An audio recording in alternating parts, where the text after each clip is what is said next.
everyone, Dave here again with another video in my series Navigating Life on the Spectrum. If you haven't seen my previous videos, I'm an autistic man who makes content videos sharing my experiences navigating life on the spectrum. If you have seen my previous videos, welcome back and thank you again for your continuing support. Today I'll be doing a follow-up video to my previous video on what does sensory overload feel like, on managing sensory overload. One thing I was told as a child growing up is that unfortunately this world is not going to accommodate you. You need to learn to live in it. And in managing sensory overload, that's one thing we have to do on almost a daily basis as autistic people.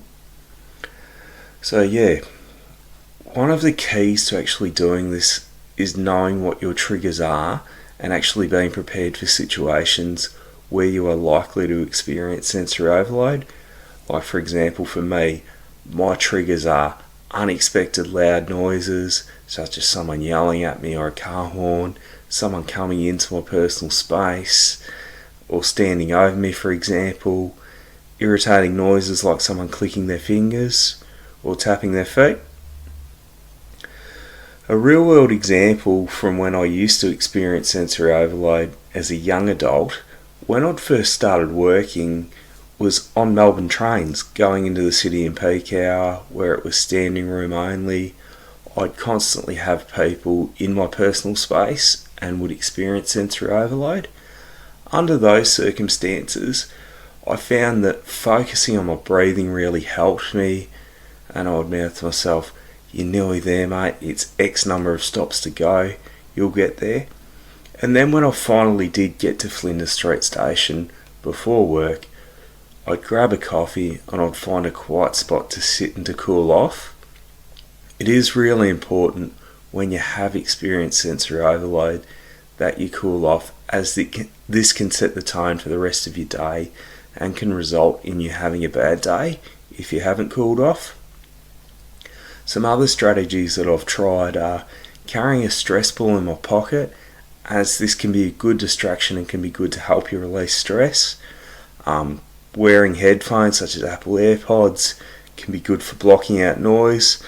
And also try listening to a calm podcast or calming music, as this will help you to cool off. Looking out the window in situations where you're likely to experience sensory overload and finding a distraction outside, as this can take your mind off whatever's really starting to irritate you. Being self-aware, and if you feel yourself starting to escalate, try and find a quiet spot to cool off, as this is really what helps.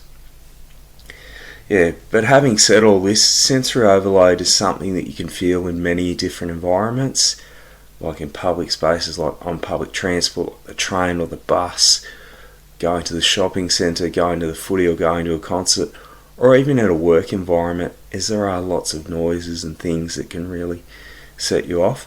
But by being prepared and having your plan in place, it can really help you to stay on top of it. Yeah, please let me know if there is anything in particular that you would like me to talk about. And as I say in all my videos, no matter who you are and what your connection to the autism spectrum is, you are not alone on your journey.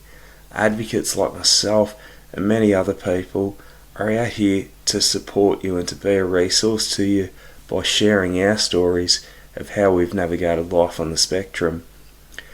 Please feel free to ask questions, leave your comments or thoughts, or share your story in the comments section below. And if you like the video, please give it a big thumbs up and subscribe.